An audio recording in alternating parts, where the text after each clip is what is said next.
Hey, what's going on? So here's another video. Now, the way this works, I'm going to practice. If you guys want to pop into the chat and ask me any questions, feel free. Otherwise, I'm going to practice. Let me just set this up, check the sound. Oh wow, that's fine. That'll work.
So this is from the Voxman Selected Studies book. This is page 36, E major. It looks like it's, unless I read it wrong, this should be one of the Iowa etudes that they're using. So like I said, I'm going to play, I'm going to practice. If anybody comes in here, feel free to pop in on the chat, ask any questions you might have.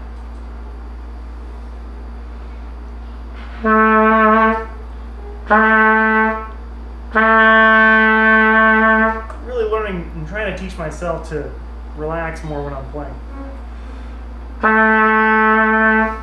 And when I'm playing that first note, really letting the air go, not constricting it in the throat or the chest.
Since I'm playing it, I'll talk about it a little bit. So I come across a trill. This trill is from E to F sharp. And so if you try to play an E to F sharp, there are certain notes that are difficult to trill between. So E to F sharp with just the valve.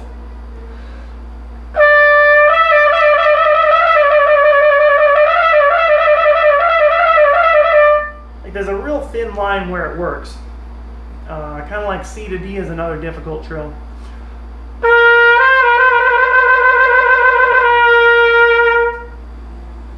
So for E to F sharp, instead of trilling back and forth with a finger, because what can happen is you're playing E, you push down second valve and E flat can come out. To pop an F sharp,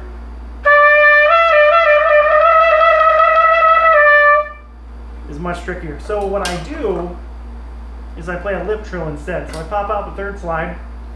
I play E, 1, 2, and 3.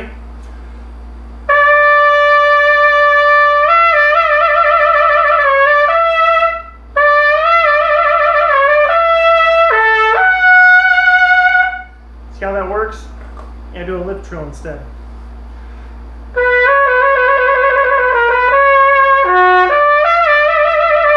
So now did the lip trill, it went a little bit too sharp on the F sharp.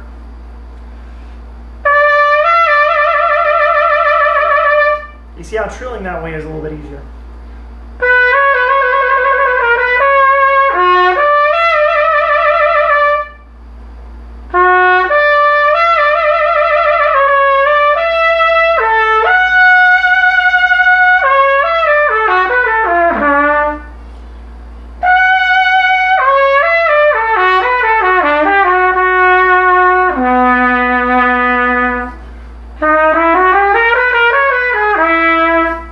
Sharp.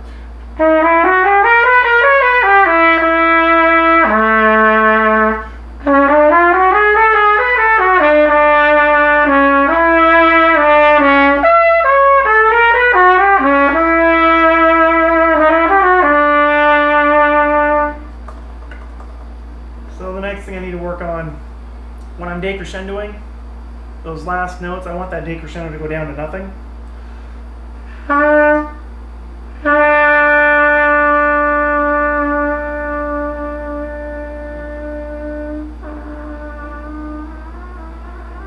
Something I'll practice. I'll practice two things.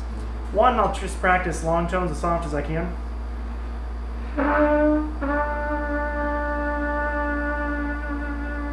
To teach the lips where they need to be to respond to that airstream. But the other thing is, like I talked about yesterday, when you start with a sigh, you know, what you're doing is you're filling up your lungs like a balloon, right? And it's under pressure because of the way that the lungs are stretched. See, now the pressure wants to push all the air back out. And so you don't have to push, it just falls out, right? Now as it falls out, as you relax, as the pressure equalizes with what's outside of your mouth, your air becomes less.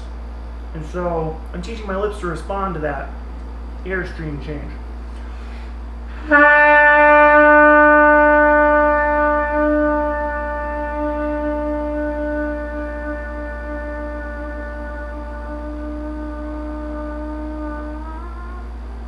Teaching the lips, especially the aperture, to wrap around that very tiny airstream. And so I'll use that when I'm finishing a phrase. So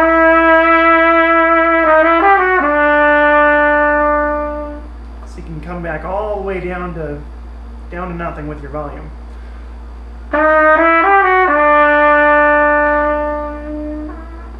The problem I'm having there is I'm decrescendoing the pitch raised.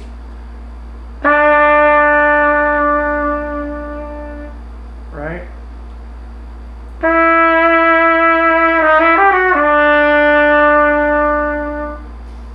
Trying to decrescendo, keep the same pitch. This next section.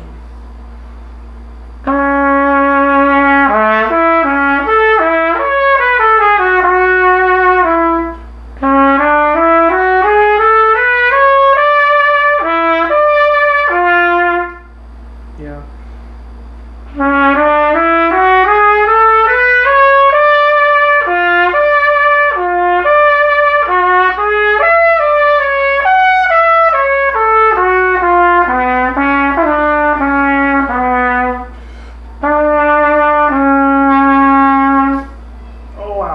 Double sharp.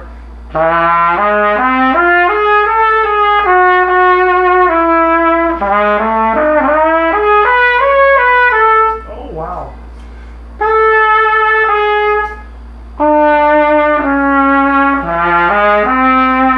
That's going to be D sharp.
practice. And it's kind of started with, so I'm sight reading, I'm going to practice my own material.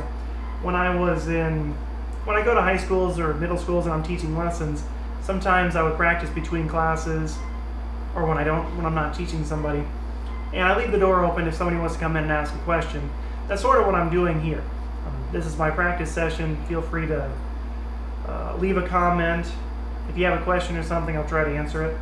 Otherwise, you can just watch me practice, which is fine.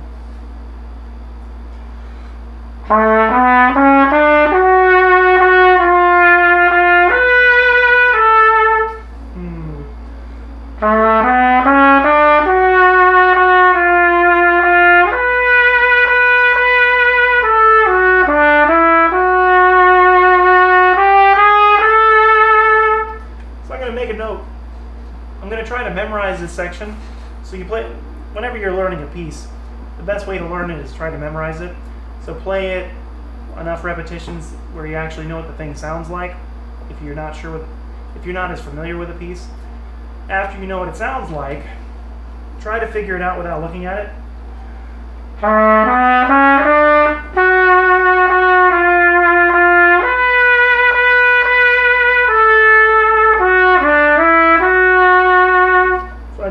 Got it.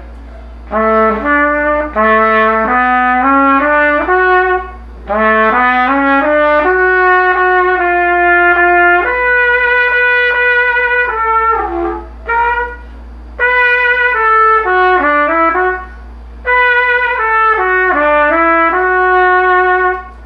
the reason you want to memorize it, I was kind of talking about this yesterday, if you're trying to get the best sound you can, you don't want to... If you're trying to get the best sound you can, you want to focus all your attention on it. And if you're trying to read and figure out the music, looking at it, you're not focusing completely on the sound that you're trying to get. I know this isn't about actually playing. Well, what do you think is the best way to clean your... No, that's a great question. If you're trying to clean your trumpet, what I do is I put it in the bathtub. Now, I don't know how long it's been since you cleaned your trumpet, but hopefully all your slides aren't overly stuck. But what I do is I give it a bath. I put a towel at the bottom of the bathtub. I disassemble the entire horn. I take out the tuning slide. I take out this slide, this slide, this slide. Take the valves out. Take the valve caps at the bottom off. No mouthpiece. And you just disassemble it, right? Don't forget how to put it back together. Now, disassemble, lay all the pieces on top of the towel, and cover it with lukewarm, like room temperature water. Especially if you have, if your trumpet is lacquered, like if your trumpet's yellow or gold, you have a gold trumpet and not a silver trumpet, you want to make sure it's not hot enough that it's going to mess up the lacquer on it. So room temperature water is probably your best bet. Some people put a little bit of soap in there to degrease it a little bit. I don't, well, not usually. I'll just soak it. And so I'll soak it in room temperature water in the bathtub for 10-15 minutes if I remember to go get it. And what you need, to get all that gunk out, I might have it, you need a couple of special brushes. So there's a brush that goes through this long tubing called a snake brush, and let me see if I can find it real quick.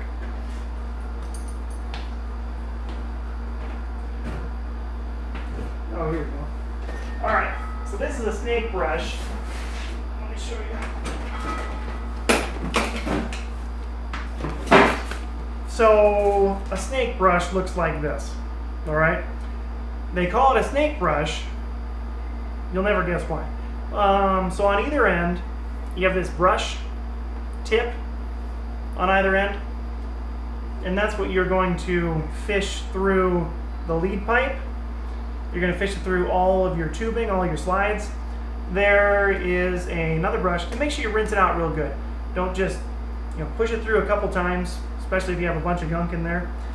For the valves, the valve casings, so you took the valves out.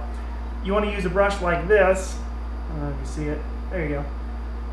This is for the valve casing, so that goes in each of the valves. Do the top, do the bottom. What else do you do? And then for the valves themselves, for these, take that same brush. You can use either brush, whatever will fit in there, and do inside these holes, and clean that out real good too. After you do that, dry it off. Make sure it's rinsed out real good. And when you reassemble it, you want to make sure you have all these things on hand, right? So with the slides, you want to make sure you put some grease on the slides. You can use, you might have a container of grease. This is just light, I don't know if you can see it, grease. There's another bottle of grease that I have that I really like using, but I'm not going to find it, I'll bet. I can't find it, but put some grease on the slides. When you put it in there, wipe off the extra grease that doesn't come in, that doesn't go on the slide. Oil your valves again, reassemble that. Make sure you're careful when you put your valve back in. Make sure, for most trumpets, the valve number has to be facing the mouthpiece. And clean your mouthpiece out. If you don't have a mouthpiece brush, I'll show you what a mouthpiece brush looks like. I got a couple different mouthpiece brushes, but it has a general shape. It's conical shaped, and then it'll go in your mouthpiece. If you don't have one of those, you can use a cotton swab, a Q-tip, and you can clean that out. What if my first valve slide has a trigger, so I can't initially take it out? So do I have to clean it separately with a wet towel? Oh yeah, so I had that with a Getson of mine. It doesn't get overly bad. I wouldn't recommend you doing it. So if you're cleaning it in the bathtub every month or every other month, most people will get their horn chemically cleaned, professionally cleaned once a year. And so if you got a trigger like that, you're probably going to want to get it professionally cleaned. Excuse me. What kind of horn is that? A Getson? What kind of horn do you have that has that first trigger? Some of the box strads have it too. Let me know what kind of horn you're playing on. You can take those off, but I don't know how familiar you are with that. A lot of those will come off with a flathead screwdriver, and you can take that spring mechanism off, but you're probably gonna have a really hard time putting it back together. Let me see. But when you get it professionally cleaned, they should take care of that. So even if you're not cleaning inside that area on a monthly basis, you're probably okay if you get it professionally cleaned once a year. And it really depends, do you need it? If your first slide's sticking really bad, yeah, you probably have to get the thing taken to the shop and cleaned. But I wish I had one to look at right now so I knew. You might be able to take it apart yourself. I don't know if you're a middle schooler or high schooler or older. If you know what you're doing with tools, you might be able to take it apart, take that trigger setup off. But probably don't, because you might have a hard time putting it back together. But that's a good question. Cleaning trumpet first slide trigger. At least washing it will be something. So yeah, Getsons have that. I don't know if I should disassemble the trigger. This person has the same problem. And yeah, so what they did, they took that spring trigger off. They disassembled it with a screwdriver. But they're saying it's really, really tough, because you could lose springs, and unless you really know what you're doing, I'm not going to recommend you do that. Good luck if you try it. But probably just take it in. My horn is at my school right now. I can show you next time you're at school. All right, no, that's a good idea. I can't remember the brand name. Well, I'll probably see you tomorrow then. Abe Skywalker. Don't give out your identity online. It's not safe. But yeah, I'll take a look at it. Last one I looked at had a flathead screwdriver, had a flathead screw on it, and you could disassemble that. And another thing, I think there are like 3 points on this trigger, and there was a spring attached to it, and you might be able to take it off, but otherwise, if the first slide's sticking real bad, you want to take it in. I don't know if that's what you're saying, but yeah, and that's how I clean my trumpet. But that's kind of a special situation there.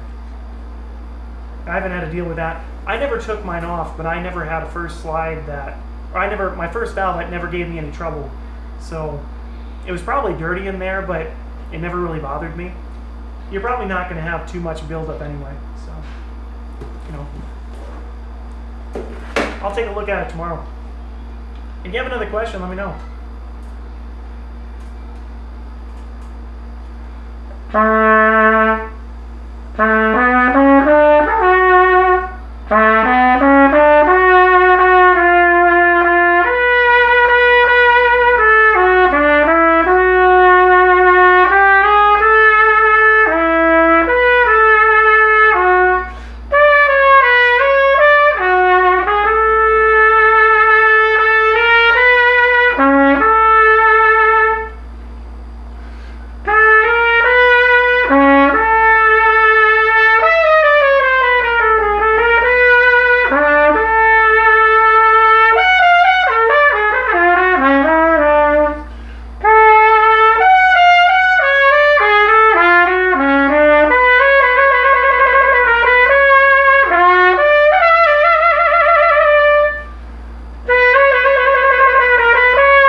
Yeah, you should take a look at the video I did yesterday, and the other one I do about warming up.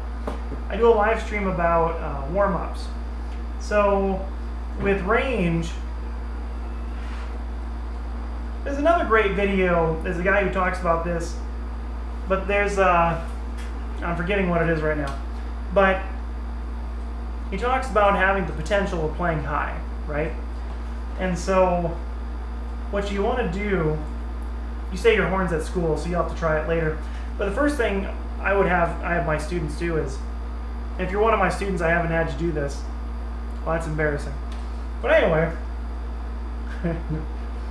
I have you start with a sigh. And we'll do this tomorrow in class anyway.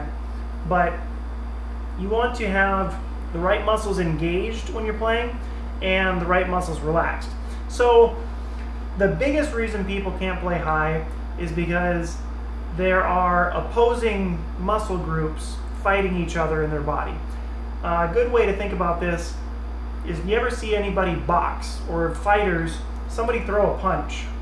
You know, if somebody's throwing a punch, what you're doing is the back of your arm, the tricep muscle, is extending the arm, okay?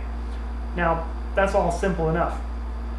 But the problem boxers have, inexperienced boxers, is they tense up so much that they're flexing their entire arm, the bicep and the tricep. So if you're flexing the bicep, let's say, your bicep is what pulls your arm in. If you're tense and you're flexing your bicep and your tricep, your tricep extension to punch is going to be hindered by your bicep pulling the arm back. So you have these two muscles fighting each other, and so if you try to throw a punch and you're tense, your bicep takes away from that power, and so you're not going to hit as hard. The trumpet's the same way. So we have different muscle groups that can fight each other and make it really difficult to play high notes.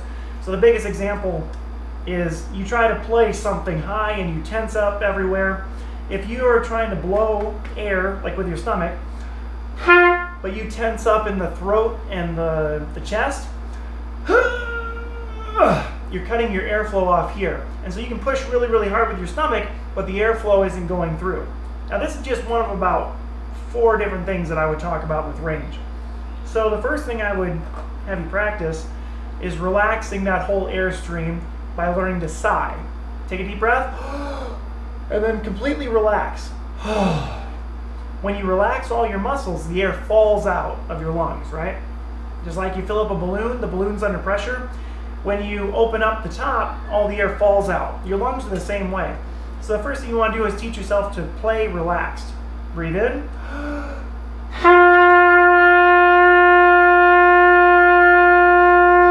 So all I did was sigh and relax from my waist up to my neck and even my mouth. Everything's relaxed.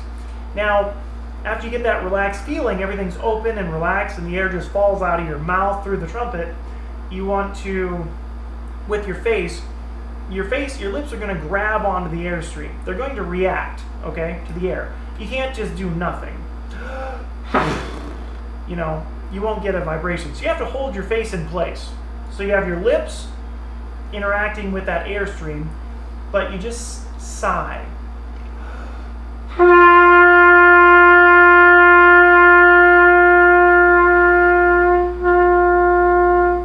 And when you get that feeling of relaxation in your throat and your chest, that's the first step in building the potential for playing higher upper register notes. The next thing is making sure that your lips are responding correctly to your airstream. And for this, like I said, we'll do this tomorrow too, but you want your lips to react the right way to air. So one way to kind of feel this, and that's the thing with, when it comes to range, I can teach you certain things, but all these are designed for you to feel what you need to feel to play high notes. And so if you don't have a trumpet right now, it's going to be tricky, but you can come back and look at this later because it'll be on YouTube forever, maybe. So when you can do this exercise, loosen up your mouthpiece and play a loud low C.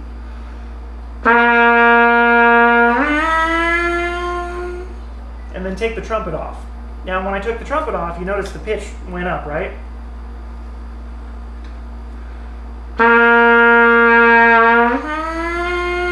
Duh! It raised. Why did it do that?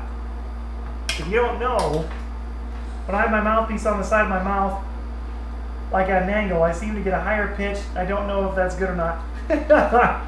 When it's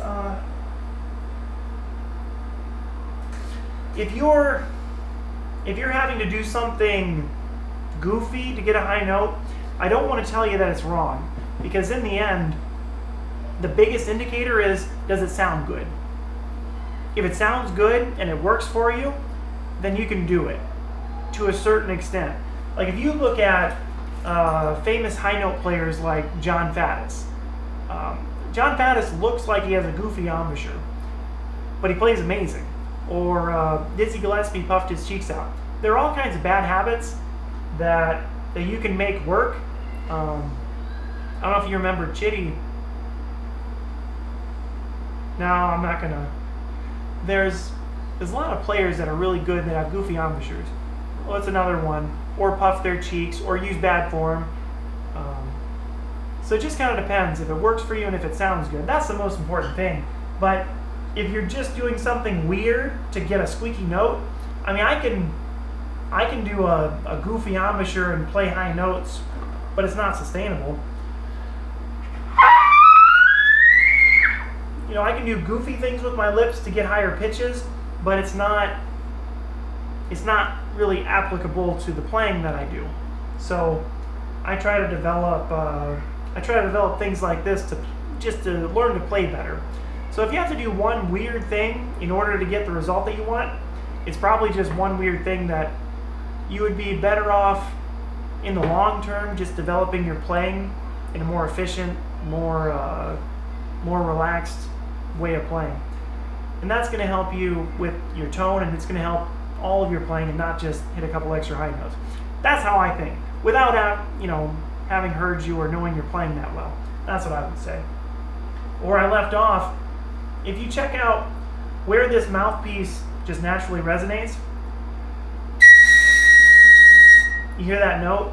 Duh! Your lips will respond to that mouthpiece and try to find that pitch. And that's why when you blow, the lips will naturally respond to that airstream and find that pitch.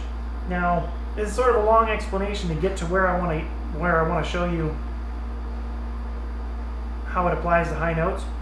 But the way that your lips interact with that airstream and having your throat and chest relaxed, that's how you open up the upper register. So the third thing I would say, and you can practice this after you get your horn, if you play a note and you give a burst of air, what happens to your sound? For me, if I give a burst of air, the way my lips are trained to react, I hit a higher pitch.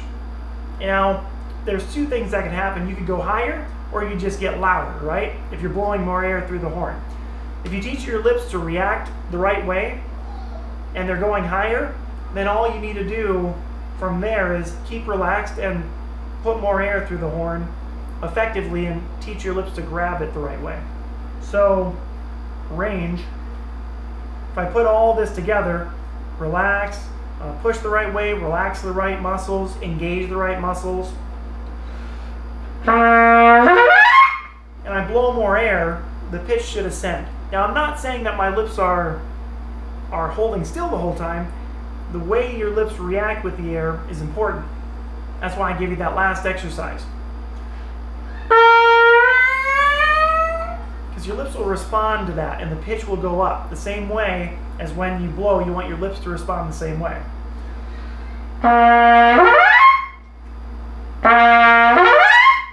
So I'm engaging my air. I want to see how much my lips are moving. They'll flex here on the sides, and I'll gradually flex from the outside in. So another thing to think about when you're getting higher, if you're playing a low C,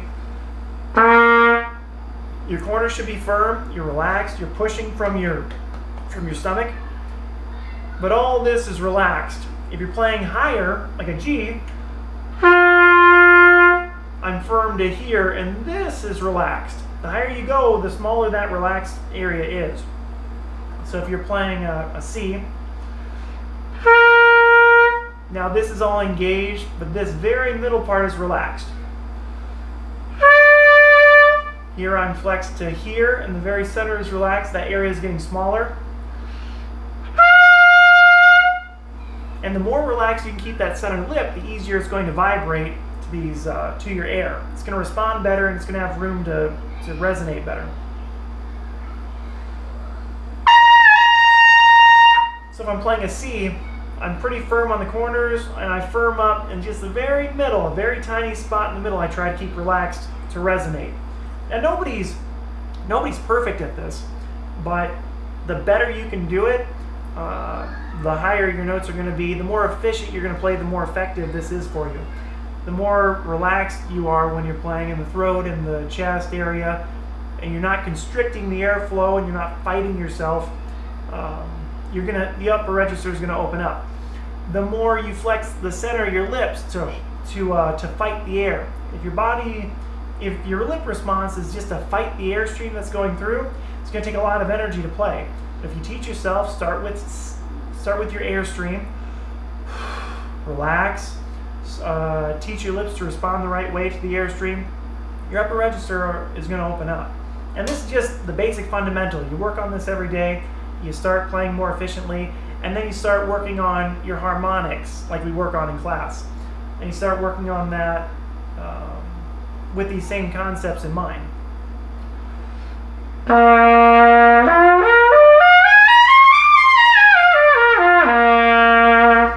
It all just opens up for you. So you practice scales with the same idea. Start relaxed.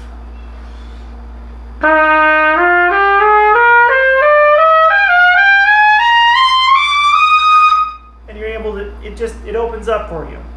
Now that's still stretching my range, and F is pretty high for me, but I'll practice scales, my whole register, and the technique that I'm using is this relaxation sort of idea. The more relaxed you can play in the upper register, the easier it's going to come. So it's kind of a long answer, and there are a lot of other things that you can say, like you talk about whisper tones. I talked about whisper tones a little bit earlier in the video, but if you're playing really, really soft, you're using a tiny aperture, and it's very similar to what you're going to do in the upper register. If you're playing soft,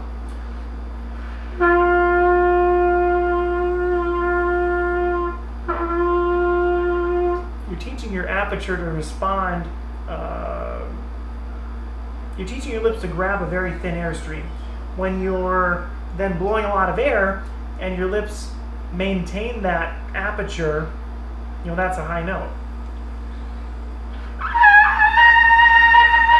So you can start soft.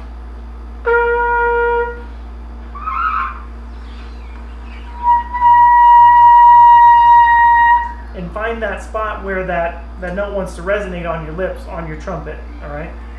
And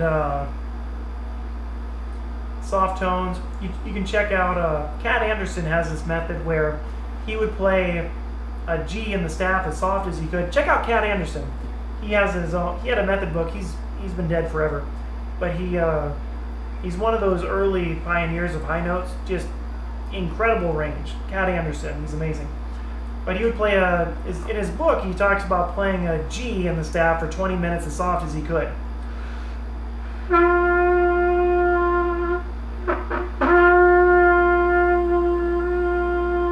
So he'd play it for 20 minutes and then rest for 20 minutes, and then go to a C.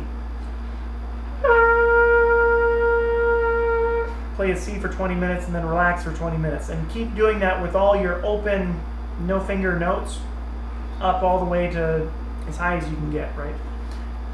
So soft tones are helpful for some people. Harmonic slurs are helpful. Tongue position is important too. If you know how to whistle, I don't know if you know how to whistle or not. You know how to whistle?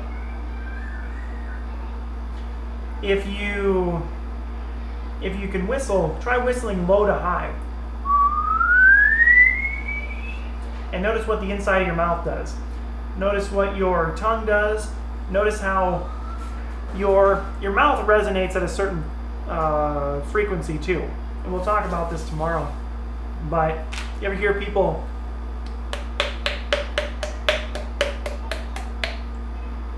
yes?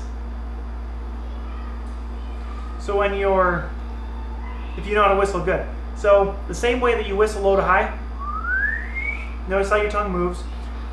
If your mouth is open, if the inside of your mouth is open wide, you're going to get a lower sound, or you're going to whistle lower. Then if your mouth is smaller on the inside, I don't know if you can hear that coming through or if it just looks like I'm slapping myself, but whistling's the same way. If the inside of your mouth is smaller, you're going to whistle higher. And so if you combine a relaxed throat and chest with good airflow, with your lips responding the right way, and the inside of your mouth in a smaller position, so like raising the back of your tongue as if you're whistling a high note,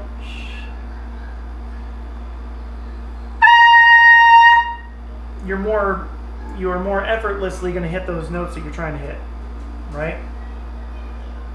So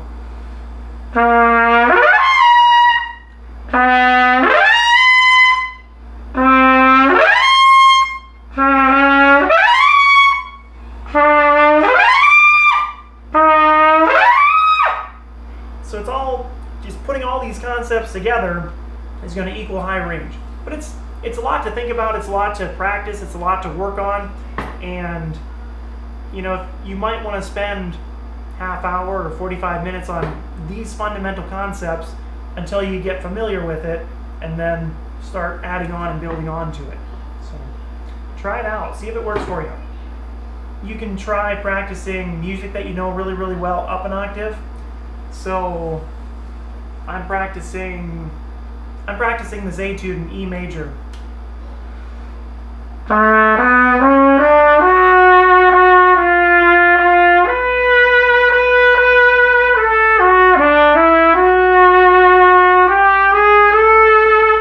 So if I get really familiar with it, I wouldn't try to sight read it up an octave. Maybe, it depends how easy it is. But try playing music that you know really, really well up an octave.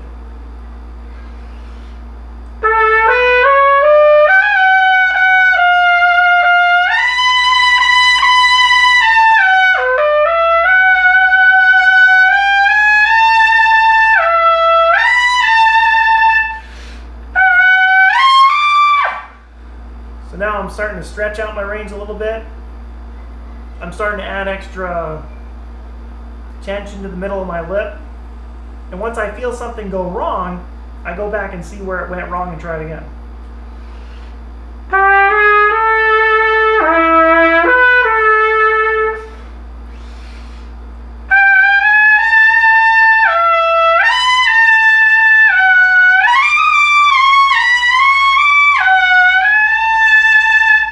So that time it worked better, and I made those tiny adjustments that I had to make, because you still want to be, you know, you're going to play something that you know and that you're comfortable with easier than something brand new.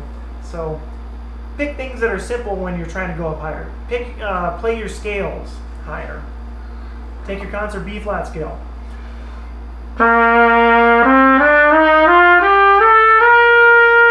And just keep adding one note at a time.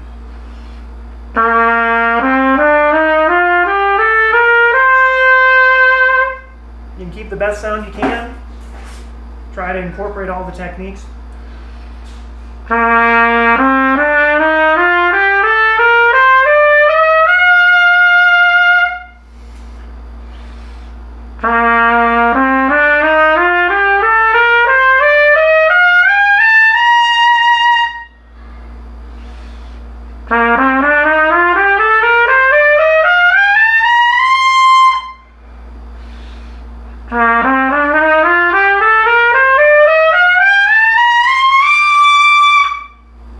The problem I have with that is, as I'm getting up to those higher notes, it's starting to kind of whoosh into the note rather than just hitting it. So I'll work on that, getting the lips to respond the right way.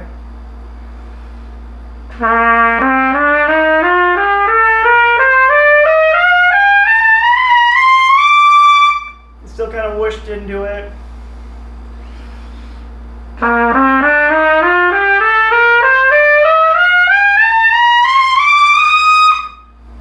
I'll try going up higher.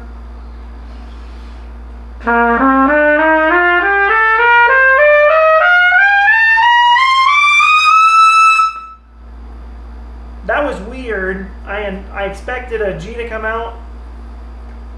If you don't know what the Harmonic Series is, it goes Harmonic Series. That's all your open notes, let's say. So the entire Harmonic Series of all your open notes. The lowest open note is a C, then a G, then a C above, like middle C. When you get up to high C, the harmonics change to, the next open note is a D, then an E. The next open note is an F sharp. And then the next note is a G. So after the F, I biffed it and I played an open F sharp. So you try it again. And you can keep trying this out as long as you're not, if you're playing if you're playing efficiently, then you can practice without tearing your face down too much. You know, if you keep this relaxed in the middle and you don't beat it up too bad, you're able to practice a little bit more, so you can figure this stuff out easier.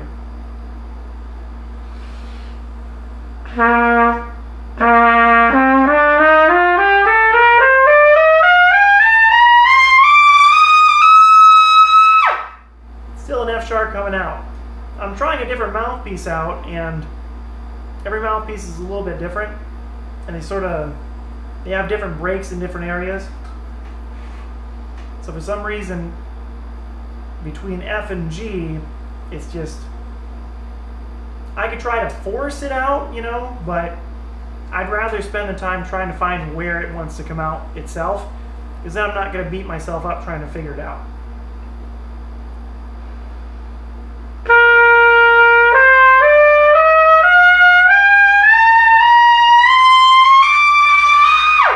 And eventually, as you get tired, you just call it a day, So that's all the higher I'm going to go. And the thing about high notes is it's a long game, right? It's not something that you do and that day it's fixed. I still play on a 7C. Is that bad?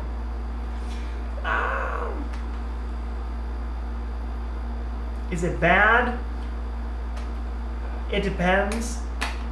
It's number one, the directors probably want you playing on a 3C.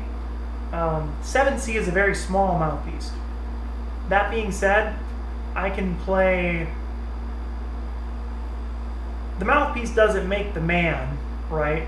The mouthpiece is going to affect your playing like 5-10%. I could grab a different mouthpiece and I can hit the G. I can do a different setup and hit the G. I'm going for something more important to me than just hitting a pitch. I'm going for playing as easily as I can. Now, if a 7C does that for you, then that's fine. If a 7C feels like gold and you work hard on it and you're used to a 7C, there's nothing wrong with trying out a different mouthpiece. A 3C is still a medium small mouthpiece. 7C is pretty small. That being said, people throughout history have used small mouthpieces on the trumpet, and that's fine. The benefits, I think you play a little bit different depending on if you're playing on a big mouthpiece. If I play on a bigger mouthpiece, I tend to start with my lips together. Like I'm talking a big mouthpiece, like a 1 or a 1C or something like that. I tend to just, it's not going to make me play higher or lower or anything. It's going to affect the way I approach that mouthpiece. So if I'm trying to play on a bigger mouthpiece, I'm probably going to start with my lips together more, and I'll play. If I'm playing on a smaller mouthpiece, I'm going to start with my lips more apart. But it's not going to, playing on a 7C isn't the difference between playing a high C above the staff and not. A 3C isn't going to be the magical mouthpiece that makes that happen. But if you're considering getting another mouthpiece, I can tell you a couple things about mouthpieces. This mouthpiece that I'm trying out, a friend gave it to me to try out. He's had it for a little while. It's a Bob Reeves mouthpiece. And these things are kind of cool because it's a 3-piece mouthpiece, right? So, watch this. Let me show you. This top screws off. Check this out. So here's the rim, and here's the rest of it. And so it's interchangeable. The other cool thing is this bottom comes off too. So this bottom, so look at this part here. Look at that. So this goes around this, and what that affects is how deep it goes into the receiver, and it affects the gap between where the mouthpiece lands and where the lead pipe begins. Here, if I can show you. So the mouthpiece is going to be about here, and the lead pipe starts down here, and so there's a tiny gap between that area, and that can affect things like your tone and your sound, your tuning, and your pitch. So when you're looking for another mouthpiece, to go for a generic mouthpiece, you're going to be able to make anything work. There's no miracle mouthpiece that magically makes something happen. It'll affect your playing like 10%, and it could be helpful if you get something that suits you very well. But with your if you're trying to find a new mouthpiece, there's a lot of options. But if you just want to try out a 3C, it's not going to hurt you. But it'll take you a little bit of time to adjust to the new equipment. But 3C is pretty standard for high school. I played on a 3C for a long time. All of high school. I played on a 3C for the last 2 years.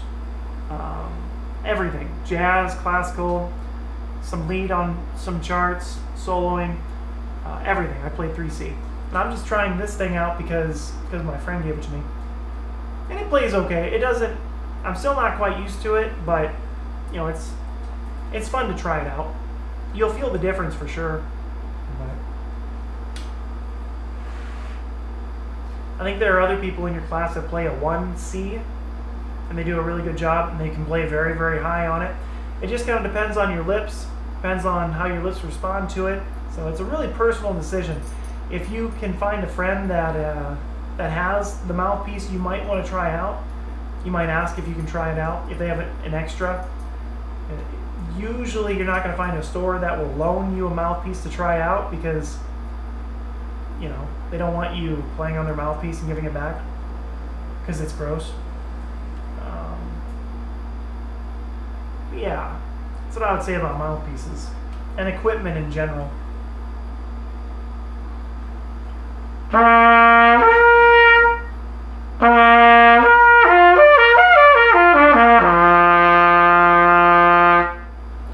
Alright, I did classical. I'm going to practice jazz for a little while.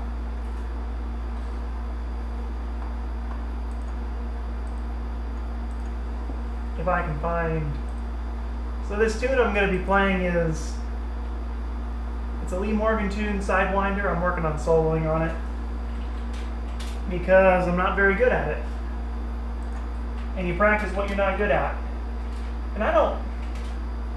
And that's the thing about a lot of these videos I do, this is all pretty raw stuff. I don't mind, you know, you guys hearing me crack notes here and there, or not play well, because you're gonna hopefully learn from it.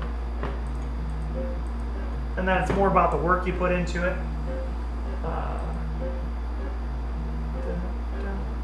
All right, let's turn this in. 1, 2, like this. 4, 1, 2. So take improv, for example. Trying to solo over something I've never heard before, I'm not going to do a very good job. Or something I haven't practiced a lot on, it's not going to be great. But it's not going to be terrible.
It doesn't sound like the way I want to solo.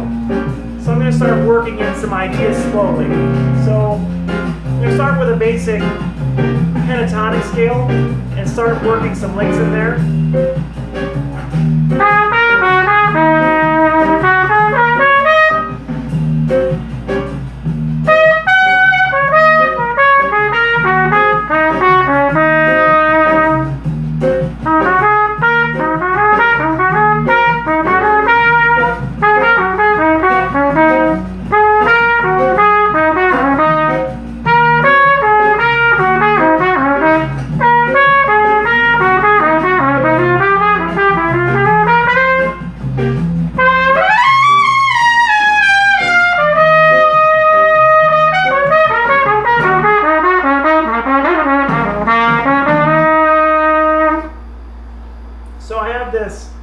The basic scale that I'm playing, I gotta restart this.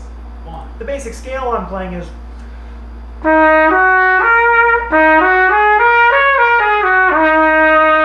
which is kind of a blues-based scale, and I'm trying to come up with ideas based on that. So I'll start with scale patterns.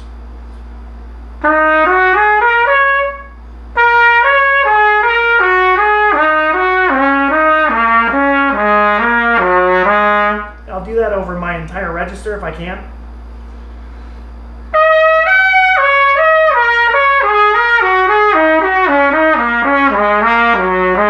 And so while you're practicing something simple anyway, try to do it with good technique, with good air support, with relaxation.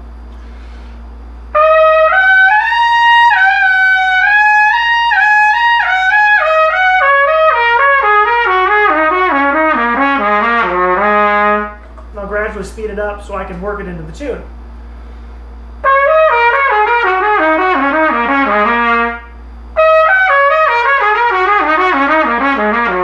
So this is a new scale for me that I'm trying to work out.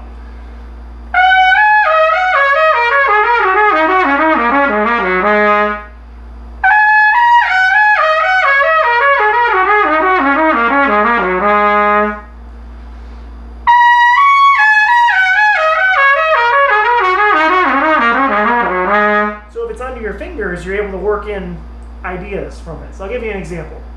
2, 3, 4, 1, 2.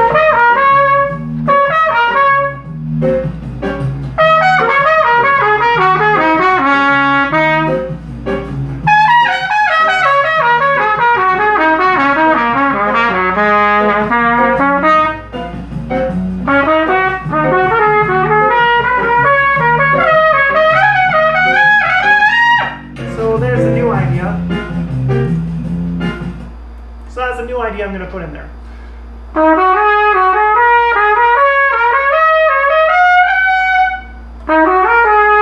So what I want this to be eventually is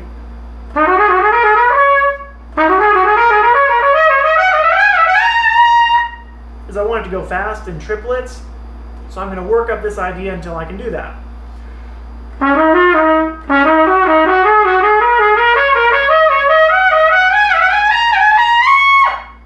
I'm going to try working it into the piece. 1, 2, 3, 4, 1, 2.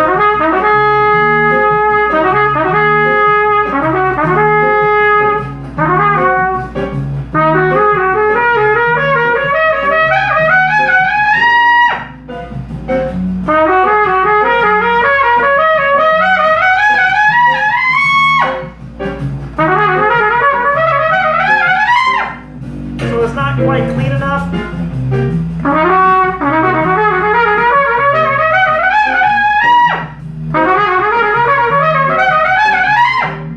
So I'm gonna keep working on it until it's in time.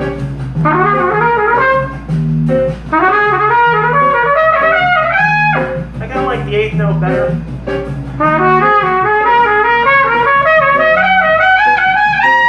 That sounds better than the triplet.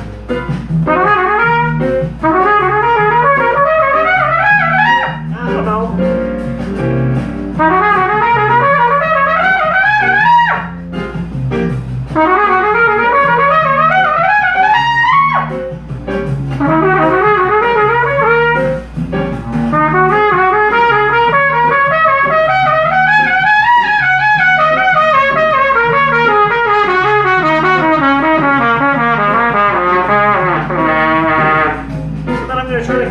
those together. So if I go,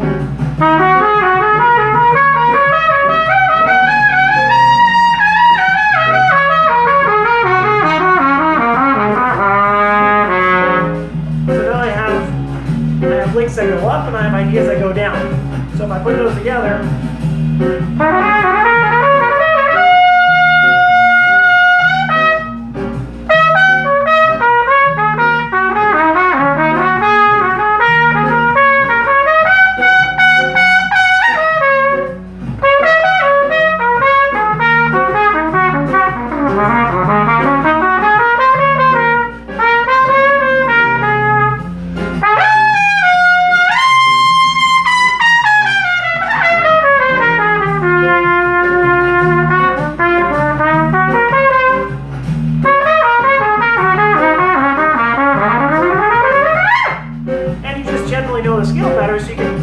ideas like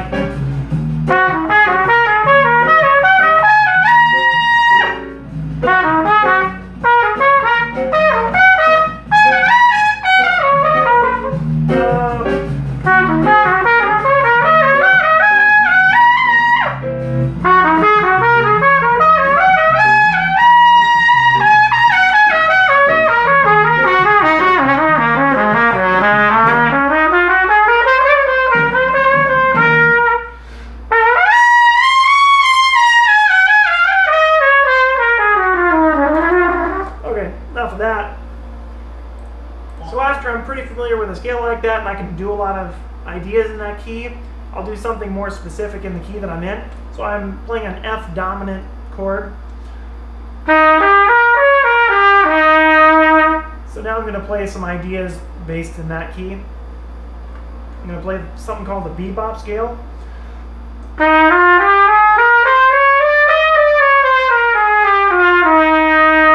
And try to play some ideas based on that.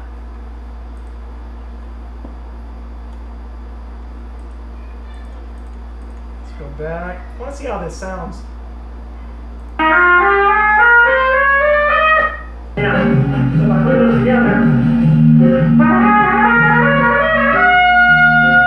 Yeah, that sounds alright. Alright, here's the backtrack. 1, 2, 3, 4, 1, 2.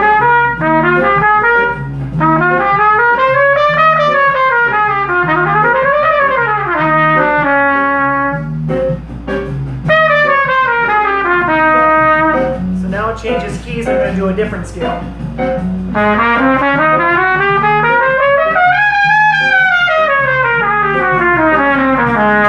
Now it's a new scale.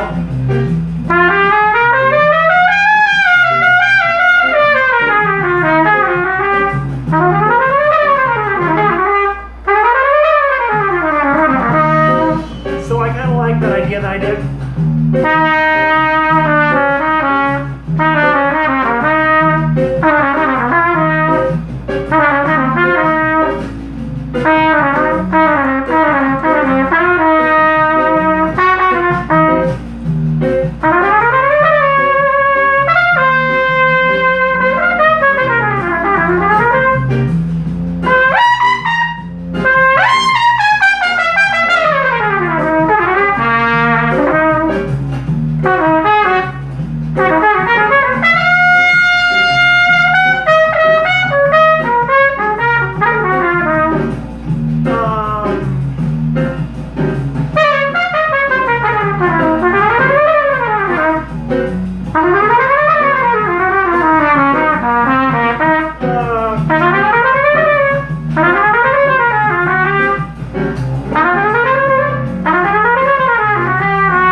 I'm trying to play.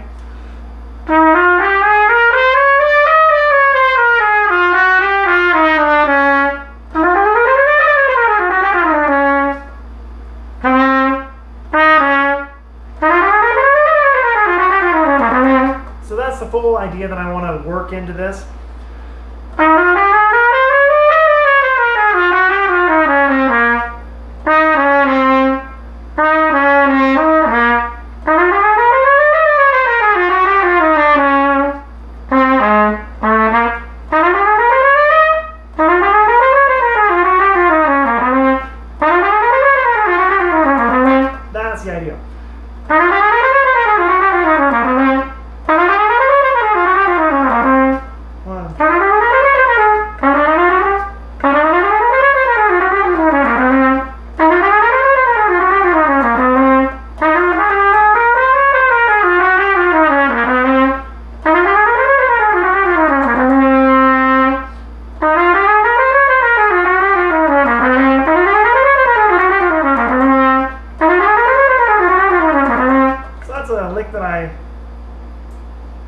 from watching Barry Harris. He's a piano player, and he's still alive.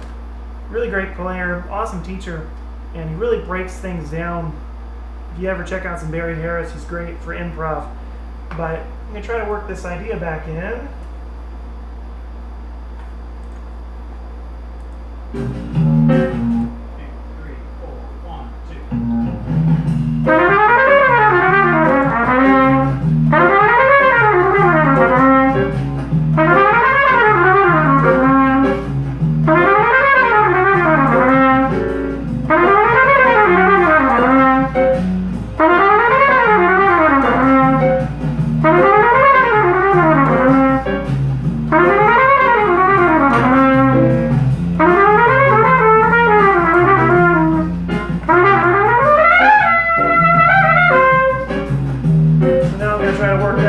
Some of the other ideas that I have.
Ideas.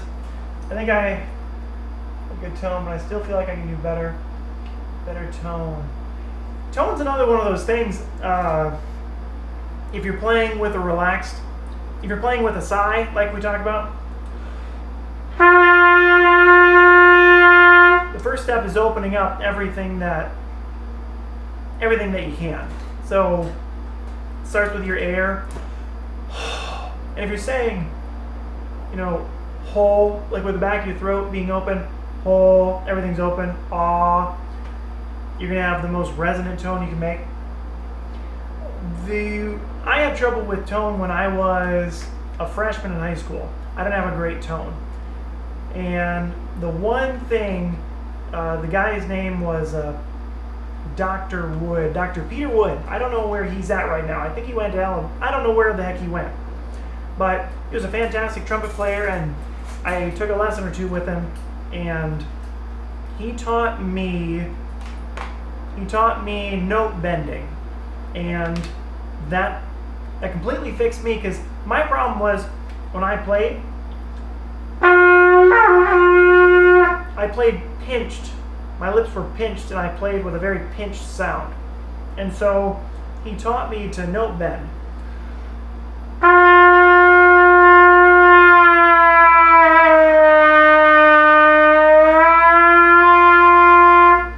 And I use this all the time. A great way to practice is play G, F sharp G.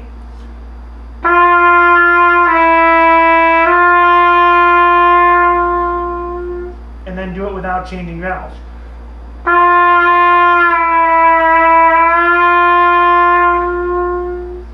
And then try going, I dip down a little bit lower.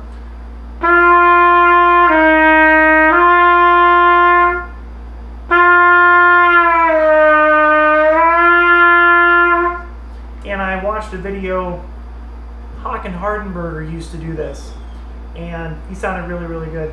Håkan Hardenberger has a tremendous sound, but to get a nice open sound, what I did then, he taught me, since I was playing on the high side of the note with a really pinched sound, the way I think about notes are, you can play right in the center of the note, I'll use this hand, right in the center of the note, you can play a little bit pinched and high, you can play low and airy, or you can play right in the middle. So what he taught me was to play a note, bend it down. So I started here.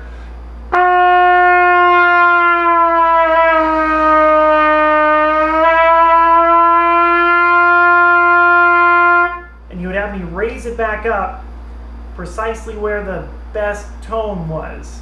Does that make sense? So I started too high, I bend the note down, and then I come back up where the note sounds its best.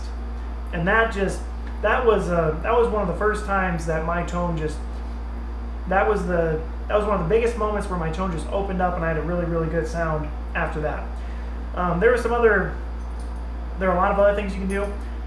Playing soft, I think it was, I don't know if I heard Ryan Kaiser did this. A lot of people do this. Was it David Hickman who talked about whisper tones? But playing as soft as you possibly can for long periods of time will give you a really great sound. And I don't know why it is, but like when you're in marching band, you're playing loud all the time, and you're teaching yourself to play loud. Your lips just sort of get calloused to loud playing, and your tone it's scrapped.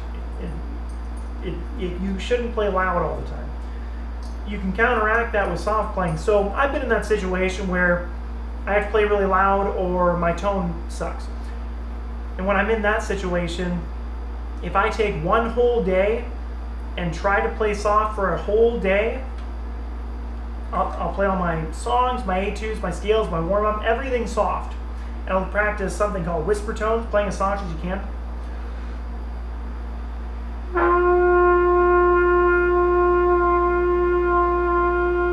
The next day, my tone is always fantastic. Like the lips just learn to vibrate excellently. And so lip bending, and you can check it out. I have another, well, maybe don't look at it.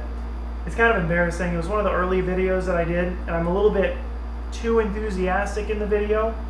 And but I have another video about note bending, which might help you out. You can try that. What else is there? Listening to professional trumpet players. So another moment where I thought my sound was great was I was practicing this song. It's called Legend by Inesco. And what time is it? Okay. It's called Legend by Inesco. And I would play this song. It's probably why my tone was way better at the beginning of freshman year. Yeah, absolutely. That's exactly right. Absolutely. So I would practice this song, and I listened to the trumpet player Phil Smith play this tune, and Phil Smith has one of the best tones in the world. And so his first note was a low D. He plays it on a C trumpet, and it's this beautiful, dark, gorgeous note. And he plays the rest of the song, and with all this build-up, I couldn't possibly sound like that, but he sounded amazing. And all I did was try to sound exactly like Phil Smith. And so I listened to it, and then I would try to play like him. I would listen to him play, and I would try to match his tone.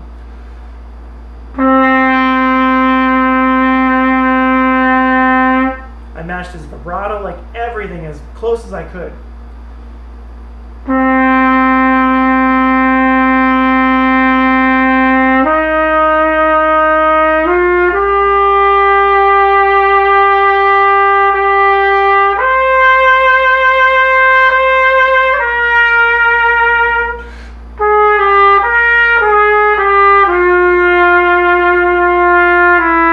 Back in college, and when I tried to play like somebody who sounded great, I sounded better almost immediately. So copy amazing sounding musicians. You can find YouTube videos or recording CDs, iTunes. Find amazing sounding trumpet players and try to copy their tone. Phil Smith, Håkan Hardenberger, Sergei Nakarkov, Alison Balsam sounds really good. There's a lot of really top-notch trumpet players who are recorded with super high-quality recordings where you can really listen to their tone. Like listening to me play with this crappy phone that I'm using and the horrible microphone, like you're not going to hardly get a good representation of the tone unless it's live or recorded really, really well. But so copy people with excellent trumpet sounds and just teach your lips to respond the right way to make that tone. So, all right, that's going to be about it for me. I got to go chuck my kids into bed.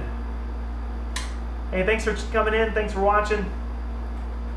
I'll try to do this. I'm going to try to do this every day. I don't know how it'll work. And so I've been going for about 80 minutes. And that's about how long it takes for my battery dies. So that's pretty much perfect. Hey, but thanks for sticking it out. But yeah, watch that loud playing. And the more you play loud, it can tear your chops up. If I'm playing lead in the jazz band, if I'm playing just high notes, which doesn't happen all the time, but if it happens, I try to offset that with tons of soft tones, low tones, a good warm up, a good warm down, things like that. Hey, you're very welcome. I hope you enjoyed it. All right, I'm gonna take off. Probably see you tomorrow. All right, bye. I gotta figure out how this works. There we go.